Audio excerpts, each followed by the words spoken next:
Ankleshwar police ડિવિઝનના Ankleshwar શહેર એ division, rural, GIDC, શહેર B division, Panoli અને હાસોટ પોલીસ મથકમાં ઝડપાયેલા વિદેશી દારૂના જથ્થાના નાશ કરવાની પ્રક્રિયા હાથ ધરવામાં આવી હતી.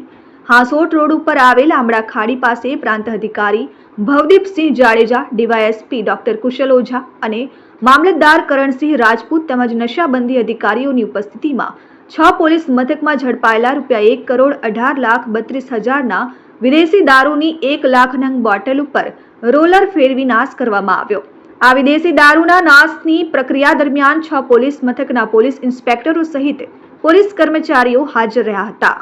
આજરોજ અંકલેશ્વર પોલીસ ડિવિઝન અંતર્ગત 6 જેટલા પોલીસ સ્ટેશનના પ્રોહિબિશનના મુદ્દામાલના નષ્ટની કાર્યવાહી કરવામાં આવી,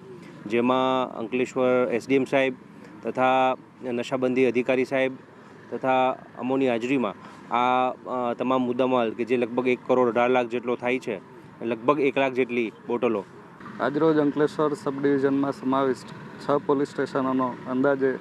1 લાખ બોટલો અને 1,18,00,000નો મુદ્દામાલ નષ્ટ કરવાની કામગીરી ચાલી રહી છે, જેમાં ડીવાયએસપી સાહેબ અંકલેશ્વર, પ્રોહિબિશન અધિકારી,